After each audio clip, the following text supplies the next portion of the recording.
امجد احمدی کے بیان سننے کے لیے امجد احمدی آفیشیل چینل کو سبسکرائب کریں، بیل آئیکن کو آن کریں تاکہ ویڈیو کا نوٹیفیکیشن آپ کو وقت پر ملتا رہے۔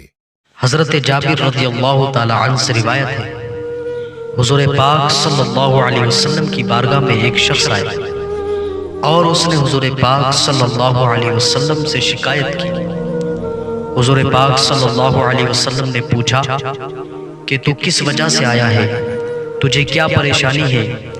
حضور پاک صلی اللہ علیہ وسلم کی بارگاہ میں عرض کرنے لگا، یا رسول اللہ صلی اللہ علیہ وسلم، میں مال والا بھی ہوں اور میں بچوں والا بھی ہوں۔ یا رسول اللہ صلی اللہ علیہ وسلم، میرا جو مال ہے میرے ماں باپ مجھ سے لینا چاہتے ہیں۔ حضور پاک صلی اللہ علیہ وسلم نے ارشاد فرمایا، ایسا کیوں؟ اس نے کہا کہ یا رسول اللہ، میرے باپ میرا مال لینا چاہتے ہیں۔ حضور پاک صلی اللہ علیہ وسلم نے حکم فرمایا کہ جاؤ اپنے باپ کو لے کر آ۔ وہ جاتا ہے اور اپنے بوڑھے باپ کو لے کر آ جاتا ہے۔ نبی آخر الزمان صلی اللہ علیہ وسلم کی بارگاہ میں جب آتے ہیں، حضور پاک صلی اللہ علیہ وسلم اس سے پوچھتے ہیں، اے بوڑھے میاں، کیا ہوا کہ تم اپنے بیٹے سے مال کیوں لے رہے ہو؟ یہ کیسے گزارا کرے گا؟ یہ کیسے اپنے بچوں کی پرورش کرے گا؟ وہ بوڑھے میاں کہتے ہیں کہ یا رسول اللہ صلی اللہ علیہ وسلم، میں مال نہیں لے رہا ہوں، میں مال اس وجہ سے لے رہا ہوں کہ میں جو مال خرچ کرتا ہوں میں اپنے رشتہ داروں پر خرچ کر دیتا ہوں۔ یا رسول اللہ صلی اللہ علیہ وسلم، حضور پاک صلی اللہ علیہ وسلم اس بوڑھے شخص کی بات سنتے رہے اور سننے کے بعد کچھ دیر کے بعد حضرت جبرائیل علیہ السلام حضور پاک صلی اللہ علیہ وسلم کی بارگاہ میں آ گئے اور حضور پاک صلی اللہ علیہ وسلم کی بارگاہ میں عرض کی، یا رسول اللہ صلی اللہ علیہ وسلم، یہ جو بوڑھا شخص ہے یہ اپنے دل میں کچھ باتیں لے کر آیا ہے۔ وحی کے ذریعے حضور پاک صلی اللہ علیہ وسلم کو وہ باتیں بتا دی گئی۔ حضور پاک صلی اللہ علیہ وسلم نے ان سے فرمایا کہ اے بوڑھے شخص، کیا تم اپنے دل میں کوئی بات لے کر آئے ہو؟ وہ کہنے لگے، جی حضور، یا رسول اللہ صلی اللہ علیہ وسلم، میرے ماں باپ آپ پر قربان۔ حضور، ہم آپ کے ایمان، آپ کے معجزات کا انکار نہیں کرتے، ہم آپ پر یقین رکھتے ہیں۔ حضور پاک صلی اللہ علیہ وسلم اس کی بات سنتے رہے۔ سننے کے بعد اس نے کہا، یا رسول اللہ صلی اللہ علیہ وسلم، جب یہ بچپن کی حالت میں تھا، جب اس کی پیدائش ہوئی تو یہ بیمار رہتا تھا، میری راتوں کی نیندیں اڑ جاتی تھی، میں سوتا نہیں تھا، اس کی خاطر نہیں سوتا تھا۔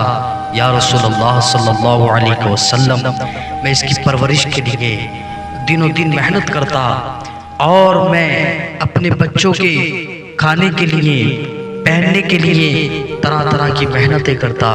یا رسول اللہ صلی اللہ علیہ وسلم، آج مجھ پر یہ سختیاں کر رہا ہے۔ یا رسول اللہ صلی اللہ علیہ وسلم، اگر یہ بیمار ہو جاتا تھا تو میں اس کے لیے بہترین سے بہترین علاج کرتا تھا۔ یا رسول اللہ صلی اللہ علیہ وسلم، اگر اس سے کوئی تکلیف ہوتی تھی تو درد مجھے ہوتا تھا، لیکن آج میرے ساتھ یہ سخت سلوک کر رہا ہے، آج یہ میرے ساتھ غلط سلوک کر رہا ہے۔ یا رسول اللہ صلی اللہ علیہ وسلم، آپ فیصلہ فرما دیجئے کہ یہ مال کس کا ہے اور مال میں یہ کیوں لیتا ہوں؟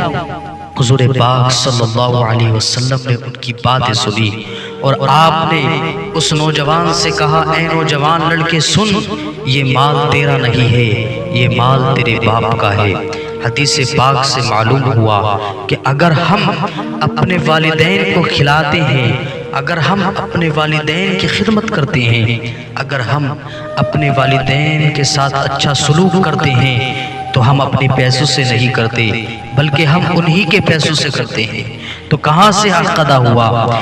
حضرت بریدہ رضی اللہ تعالی عنہ ارشاد فرماتے ہیں، ایک مرتبہ حضور پاک صلی اللہ علیہ وسلم کی بارگاہ میں گئے اور آپ نے فرمایا، یا رسول اللہ صلی اللہ علیہ وسلم، میں نے اپنی والدہ کی خدمت ایسی خدمت کی ہے کہ میں 6 میل دور تک ایسے راستے پر چلا ہوں، اتنی سختی ہے، اتنی گرمی ہے اس راستے پر، اگر اس راستے پر گوشت کو ڈال دیا جائے تو گوشت پک جائے گا۔ یا رسول اللہ صلی اللہ علیہ وسلم، کیا میں نے اپنی والدہ کا حق ادا کر دیا؟ حضور پاک صلی اللہ علیہ وسلم فرمانے لگے، اے بریدہ سنو سنو، آپ حق کی بات کرتے ہو۔ اے بریدہ، آپ کی جب پرورش ہوئی، آپ نے جب جنم لیا، جب آپ پیدا ہوئے تو آپ کی والدہ کو جو سختیاں ہوئی، اس میں جو درد ہوا، ایک درد کی جھلکی کا بھی آپ نے حق ادا نہیں کیا۔